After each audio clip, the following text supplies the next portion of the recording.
what it is that we place as the highest good, that which is placed above us as our guiding star, as the thing that pulls us forward into its good, is indistinguishable from a God. Just like a God, that supreme value will drive us towards it, will subjugate all things to it, and the type of attention it will receive will be indistinguishable from worship. If what we put at the top there is not, in fact, the supreme good, it will twist reality, it will twist the facts, and it will twist the data into its service. These words were spoken by Jonathan Pageau in his speech, "What is the Supreme Good?" at the ARC conference last year. Highly recommend listening to it.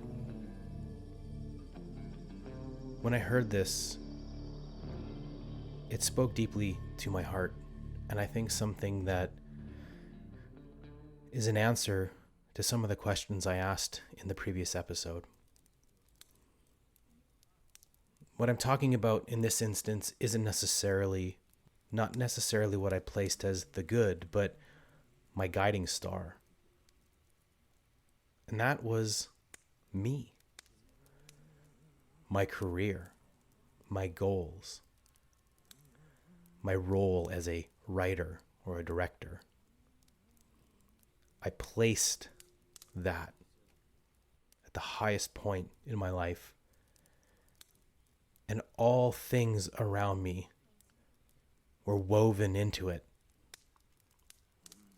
to ultimately serve what I wanted from life. I'm sure some of you recognize that in the first episode, I talked a lot about feeling alone, having nothing, and yet in the same episode, I talked about having a wife and a child. But there was purposeful intention. Because I think often as men, we forget that our family is a story where we are not the main character.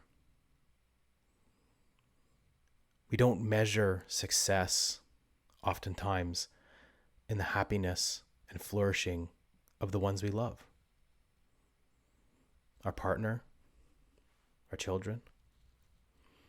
We measure success by financial or work-related merit. How far we climb by what we own. And I think that often leads us away from love. The definition of love, to will the good of the other. Welcome to the Sons of Men podcast, a conversation dedicated to meaning in the lives of men, offering a window into the trials of masculinity where we talk about family, spirituality, creativity, and legacy to better understand each other, and to offer solutions for the next generation in an increasingly shallow and hostile world. I'm your host, Kurtis, a father and husband, addict in lifelong recovery, and an advocate for men struggling in the shadow of suffering. This is episode 2, Courage Road. In the late 2000s, I started this journey earlier than I even remembered from the last episode. I was living in Saskatoon, Saskatchewan at the time. This is when I was a bus driver and a bellhop and all these other jobs. But I felt this urge to create an event centered around men enjoying an evening together. And it eventually became this event called the Gentleman's Annual, where we would get dressed up, some of us more than others. We would gamble a bit. We would drink scotch or whiskey. And generally, it was just a night of feeling fancy and having a fun time.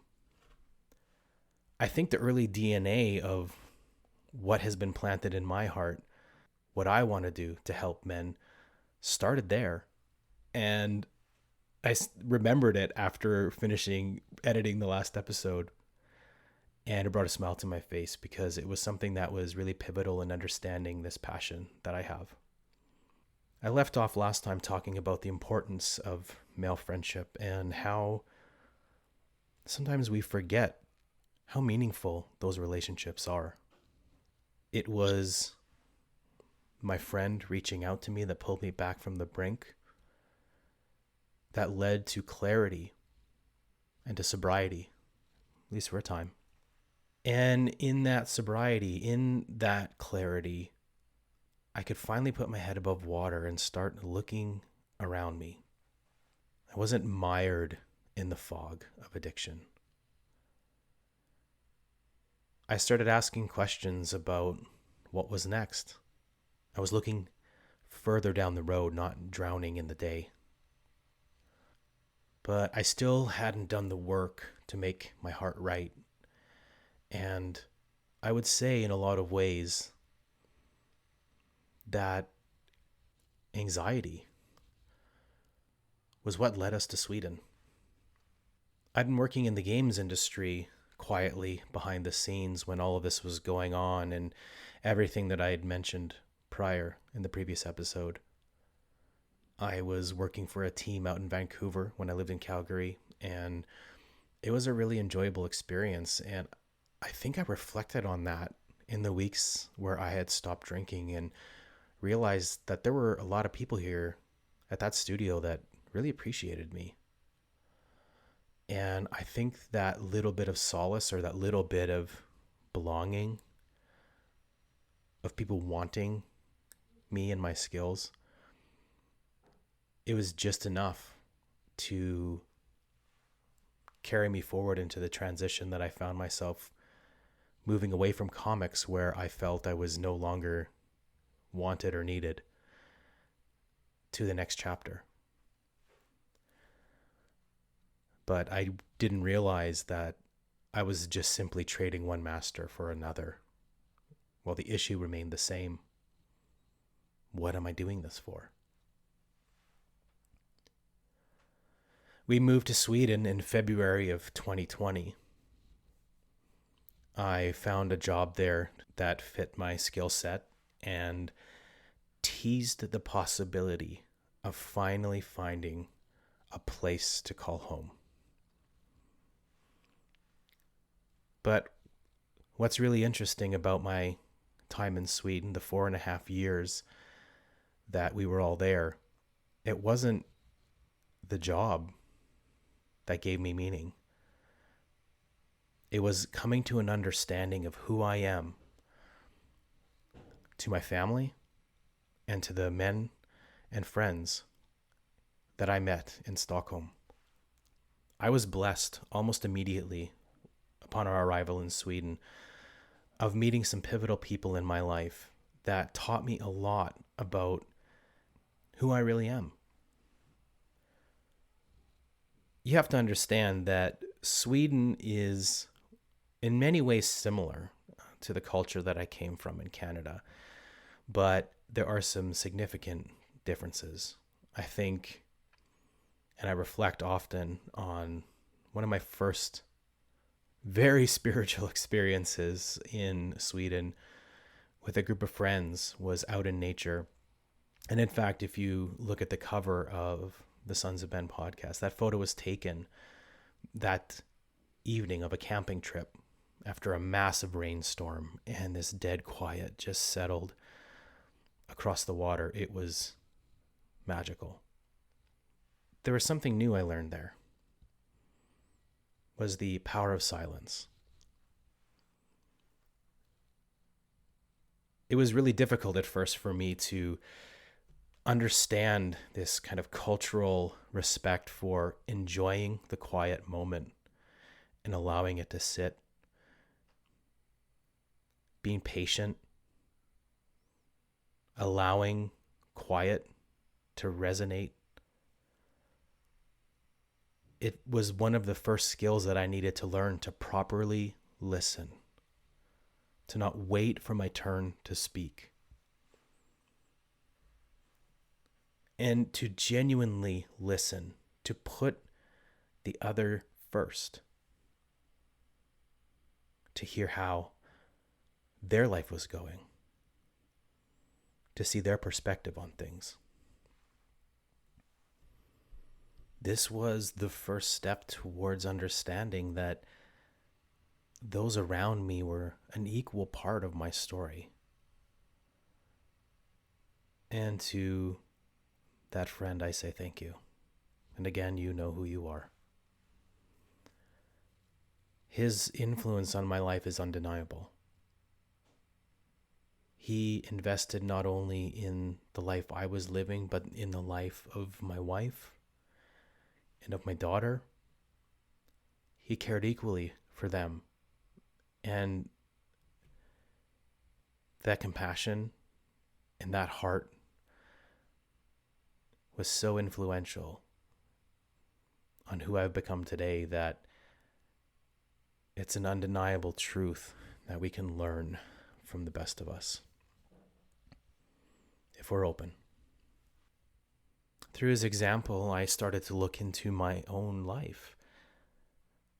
If he could be so invested, how couldn't I? There's a very spiritual root to all of this, and I think in the future, I'll likely go into more detail, but this journey that I went on with my friend and talking philosophy and life and meaning ultimately led me to a moment where I had to admit that no matter what I did, no matter how hard I tried, no matter how much willpower I exerted, I continued the pattern of self-destruction, delusionally thinking that I had conquered it. And I came to a point where I had to resign. And this can look different from one man to the next. This is just what worked for me. And I surrendered my life to a greater power, to God. And to the point of the opening, to the point of what we place as the highest good will define us. It will contextualize the things that we do. I ask you to simply look in your own life to what you've placed there. And if it's not God, the next thing that I can recommend highest is love. And in that moment, I humbled myself for the first time in ever. I surrendered. And I looked at the world with new eyes. And I saw in the moment, perhaps what my friends saw. Two human beings that had been caught up in what was most important to me. And so in the moment, I stopped pursuing everything because it was the only way that I could actually come to understand meaning. Who am I? I would have told you at one point in my life, I'm a writer, I'm an author, I'm a creator, I'm a director. But what does that mean to my wife, to my friends, to my child? What does it mean? To them, it was an unstable life. It was not knowing what the next day held based on the whims or the fears or the emotional immaturity of me. So I served them. I put away the writing, all the plans that I had for what came next after the various jobs I had in Sweden invariably fell apart for whatever reason. It got me to the point of realizing that It wasn't the job, the title, that was going to answer the question I've been running from for over a decade. And in the quiet, I served them. And a great weight was lifted off my back in a way that I, to this day, still don't fully understand. I'm still learning what it means. I lead by serving. It was a lightning strike in the heart of my life. It obliterated every preconceived notion I had about who I was. It reduced me to ashes. And only then could I start to piece back together some semblance of who I was. But this time it was rooted in something completely different: love. I am not the main character. This is our story. And it started with my family, my wife, my child. And when I could handle that and I could truly serve them, it could blossom outward. Men, we are not what we do. This perspective helped me contextualize everything. What was my writing for? I look back on the beginning of my writing career, and I think it's so clear now how, if you look at the library of my work, you do not see a consistency of genre or tone. I would write for the artist, what was in their heart, what would make them excited or joyful. And those were the best collaborations. I understood my writing was a gift. It was something I definitely shouldn't squander. But it was put in its right place as a gift that I can use to help other people. I think that goes back to what I said in the last episode of seeking greater truth or speaking about the human condition. That's where I'm at my best. With all of those things in their proper place, I started to see healing in my family. I wasn't acting out of my own self-interest, but I started to look to the needs of the ones I loved most or claimed to love the most. When I started to understand that before this revelation, I loved myself more than anything else. It broke a pattern that existed within my life, within my relationship, since the beginning. All that success, all of that profit, and I neglected what was most important. From there, we started planning things together.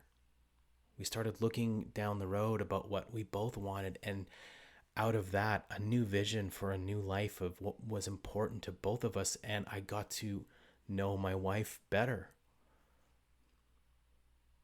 I was listening for the first time, really listening.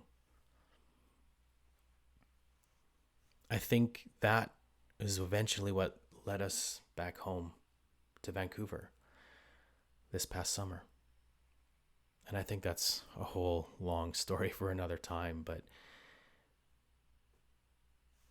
it broke a cycle of being frozen in place to opening up a new possibility, new possibilities of a partnership and a united vision that I could only happen by serving. To each man, what does that mean? We are all given different gifts. different strengths of character. I would ask you to reflect on what is it that is behind all of the actions you take? How is it that you serve? Is it quietly organizing behind the scenes? Is it upfront, inspiring people to action? We all have different skills, the layer beneath everything else. And what are your gifts? You're a writer, mechanic, doctor. These are the things we do, but what is the intention behind them? This ultimately leads me to something that has been on my mind a lot in the last couple of years, which is the role of men as leaders. And it goes back to the horrible events that happened in April of this year of 2024 to a comic book creator named Ed Piskor. If it wasn't clear in the previous episode, in all of the vitriol and darkness, Ed Piskor took his life. An industry, I believe, at the mercy of fear, of gossip, of rumor mongering, led a man to a place of such isolation and hopelessness that he saw no other way forward. I asked the question, what do we stand for? And when it comes down to it, will we stand for it? What I see is a failure in two parts. A failure to love, to will the good of the other on such a catastrophic level that there was only malevolence. Unchecked, unchallenged. And two, a failure of courage. To stand even in the face of great tyranny, of fear, of our own destruction. If we serve others, if we live to serve, we aren't alone. We risk alongside each other. We stand courageously for each other, even when we're wrong. I see a real opportunity for men who lead with their heart, who lead with love in service of others, and men with courage to stand shoulder to shoulder, to stand together in love, whether it's quietly next to a friend, whether it's publicly with somebody who's going through some struggle that has been made public. We stand together. We challenge each other, as my friends have challenged me, as my friends have taught me to open my eyes and to see the errors in my thinking, to be vulnerable with each other. Only through vulnerability can we learn to trust. I would say that the imperfect man is the perfect man.